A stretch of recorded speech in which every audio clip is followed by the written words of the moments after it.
সমাজে এখনো কিছু মানুষ দেখা যায় যারা কিনা বলে ছেলেরা আবার রান্না করে নাকি, কিন্তু আমার রান্না করতে বেশ ভালো লাগে। সেদিন ছিল রাধা অষ্টমী, তার জন্য রাধারানী যেসব খাবারগুলো প্রিয় সেগুলোই আজকে ভেবেছি করব নিজের হাতে। প্রথমেই বানাচ্ছি রাধারানীর প্রিয় খাবার রাবড়ি।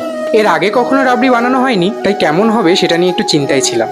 না, শেষমেশ অবশ্য ভালোই হয়েছিল। 1 কিলো দুধ নিয়েছিলাম, দুধটাকে এভাবে জাল দিতে দিতে সর যে পড়বে সেই সরটাকে কড়াইয়ের চারপাশে জমাতে হবে। আর যেইটুকু ঘনত্ব তুমি রাখতে চাও সেইটুকু দুধ রেখে সেটার মধ্যে চিনি, এলাচ গুঁড়ো, তারপরে কেশর এগুলো দিয়ে মিক্স করে তারপরে জমানো উপরে সরগুলো দিয়ে দিলেই কিন্তু একদম রাবড়ি রেডি। দেখো দেখতে কতটা সুন্দর হয়েছে। এটা যে আমি প্রথমবার বানিয়েছি আমার নিজেরই বিশ্বাস হচ্ছিল না। এরপরই ময়দা মেখে গরম গরম কিন্তু লুচি ভেজে নিয়েছিলাম। ঠাকুরের ফুল যেহেতু আনা হয়নি তাই জন্য বেরিয়ে পড়েছিলাম ফুল আনার জন্য। ফুল আনার পরে কিন্তু আমি শুরু করে দিয়েছিলাম রাধারানী আরেকটি প্রিয় খাবার কচুমুখী। কচুমুখিটা কিন্তু রাধা অষ্টমীর দিন বারসানাতে সব ঘরে ঘরে খাওয়া। সেদিন নিজের হাতে সবটা রান্না করে রাধারানীকে ভোগ নিবেদন করতে পেরেছি, আমার খুব ভালো লেগেছে। তোমরাও কিন্তু ভোগ দর্শন করো, ভোগ দর্শনে দুর্যোগ বাধা বিপত্তি সব কেটে যায়।